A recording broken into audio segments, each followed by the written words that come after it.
في إحدى القرى كان يعيش رجل يدعى سالم في منتصف الخمسينات من عمره، انطوائي وغامض، لا أحد يعرف عنه الكثير سوى أنه يملك دكانا صغيرا يبيع فيه الحاجات اليومية، وداخل دكانه صندوق خشبي كبير لا يفتحه أبدا. مرت السنوات وكثرت الأقاويل، قالوا إن فيه ذهب، وقالوا إنه يحتوي على أسرار ناس من القرية، وحتى قيل إن فيه جثة.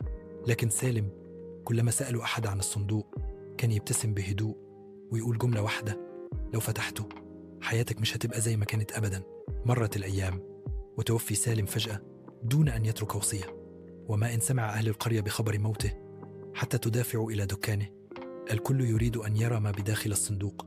فتحوا أحد الشبان بشغف واندهى الجميع. كان الصندوق فارغا، بس مش ده اللي أرعبهم. كان داخله ورقة صغيرة مكتوب فيها بخط سالم، اللي قضى عمره كله يحاول يكشف أسرار الناس، عمره ما هيفهم سره هو. المعاذة الحقيقية مش في اللي جوه الصندوق، لكن في اللي انت كنت متوقعه. ساد صمت غريب في المكان. الكل خرج، لكنه خرج مختلف. البعض شعر بالخجل، والبعض أدرك إن الفضول ساعات بيوصلنا لهلاك، والبعض ما قدرش ينام الليل